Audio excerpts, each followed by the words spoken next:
It was very, I don't know, cathartic kind of thing for me to do. My mom passed away in 1999, and it took me a good 8 years to get to the point where I could actually take this on, and it was something I really felt like I had to do. But it was not easy, you know, because you can imagine in the editing room staring at your mother all the time, you know, and hearing her voice all the time, you know. So, yeah. We'll just open up for questions. And I always thought Rochester was a cool place. Rochester is a very progressive place in that regard. You know, it's right there, you know, sandwiched between Buffalo and Syracuse, and it seemed like it had all this history. You know, it was one of the first, you know, communities to take on, you know, the whole abolition movement and the women's movement, and it had that tradition all the way through the 60s, where, you know, during the upheavals you would have all these organizations descend on Rochester, you know, whether it was the Nation of Islam or, you know, all these radical groups and not so radical groups, they all seemed to like hang out in Rochester. So there was, everywhere you went, there was a lot of, you know, talk and discussion and discourse and debates, you know, all around, you know, race and class and those kinds of things. So I always felt Rochester was unique in that regard. So that, and so it seemed fitting that my mother would get caught up in all that for whatever reason. And so that always seemed to be a part of, I knew I had, you know, without having the main character there, the challenge for me, and as you filmmakers will find out, how do you create a character when you don't have the character there? How do you build, how do you get the audience to understand her point of view, the way she was, without actually having that person there? So I used Rochester as a character, as a metaphor for the kind of person she was. How did you happen to have her voice on I believe my mom was pretty forward-thinking, and she actually got someone to do a 16mm promo of her program. And after, you know, she died, I had this whole box of stuff, and it was like this canister with this 10-minute promo film of Rochester community involvement. And so I had it digitized, and I used that. So that was my mom. Because I was thinking this was made No. after she died. Oh, no. That the black and white clips of my mom. That right. That's about when she was talking, and you could. Right. That's a friend of mine. Oh, it is. Okay. A work colleague of mine. Okay. Someone did their dissertation on my mother, and recorded, had interviews with my mom, and those were the transcriptions of those interview sessions. And we couldn't find the actual tapes because I really wanted to use her actual, but we had the transcriptions. Show you how important transcriptions are. And so I convinced my friend to read the transcriptions, and she did a great job. Did you have any trouble getting anyone to talk? Just because, I mean, even though Rochester's a pretty liberal place, it's kind of a sensitive subject. The toughest was none of my family members wanted to be in the film. They supported me 100%, but they didn't want to be in the film. My Aunt Mary was the only person.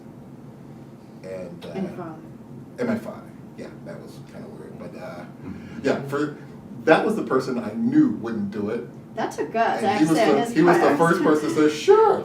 You know, I don't think he took me seriously. He didn't realize how wide it was. And then, you know, I got there, you know, because I don't see him that much. And then he saw that, oh, he's really gonna like record all this, and so that was about as much as he was gonna give me. And I was actually shocked that and you know, he's seen the documentary and he thinks it's great, but you know, you know, you have to make decisions. You know, it's like, how do I want to? That was one of the big things. How do I want to portray my father, who was basically a non-existent person in my life, in my upbringing, and had a really bad relationship with my mother. And, you can, again, I hate teaching, but the power of a filmmaker, you can make him be a really ugly character, or you can kind of make it neutral, and I kind of did what was best for me. It just seemed like that's the way he is. He's just totally non-committal for everything, and that's the way he is. So that's what I showed. The Birmingham looks awful. Yes. The Birmingham of the 30s and 40s. It's not. God awful. No, the Jim Crow laws and the whole thing. It was a very oppressive place to be. When you're, the way my aunt describes it, if you're in your own community, it's fine. But as soon as you step out, you really felt it. Yeah, that definitely came across. Yeah. How long did it take you? It took me about 2 years, 2.5 years. I would say about 8 months of research. Were you working full-time at the same time, or was this a full-time? Yes. Working full-time, starting a new non-for-profit organization, and traveling. I drove to Alabama, these trips up and down to Rochester, and these people had spread out. Some of these people they live in Connecticut, they live in Utah, so I had to do travel. That was my budget, travel, and hotels and stuff like that. That was the biggest part of my budget. But it was really funny because these interviews, you see like maybe 3 or 4 minutes of each person. I have like 2 hours of each person. People just unloaded. This could have been like a 4-part series. I had so much footage. So it was tough to get to the essence of what everyone was saying. Were you aware growing up of your mother's role in Rochester, no or was she just your mom? I had no clue. Yeah.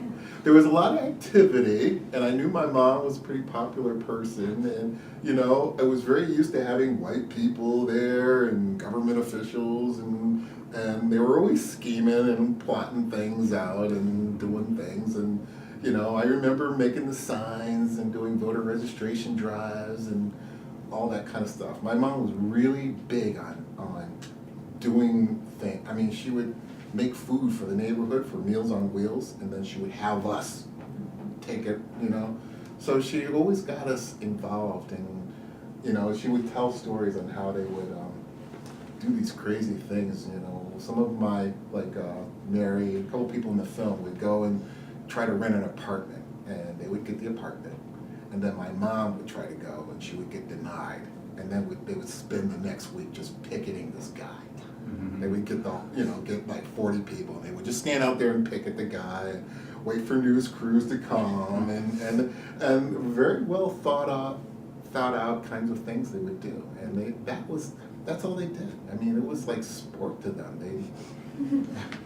They would think of all these crazy things to do, and they would tell us that with the kids, we would have you kids in front of us because they wouldn't throw rocks at the kids. So we're like, human shields, things like that. So, but she was working the whole time too, right? Yeah, she was working. Yeah. So I never, that was just kind of the way it was. I never thought of it being anything out of the ordinary. It was just I was 5, 6 years old. So how you in the movie goes she does her activism, but then she kind of resorts to church and says that. How long did it last, her activism? Well, she went through. That's a good question because she moved up north and has all these young kids and was very frustrated because they're living in the projects. Having no money, no resources, and what happened was there was the riots. There's the Rochester riots, which was a really big deal. It was like the biggest civil unrest in upstate. All that stuff was going on in places like Detroit and down south. around the time of the Watts riots and stuff like that. But Rochester, it was the last place that something like that would happen. And so it was a jolt to the community, you know. And I think after that, everybody wanted to do something to heal the community. And that's when my mom really got into it, you know, when she started going to meetings, and then she realized that I can start my own program and be part of the solution and that kind of thing.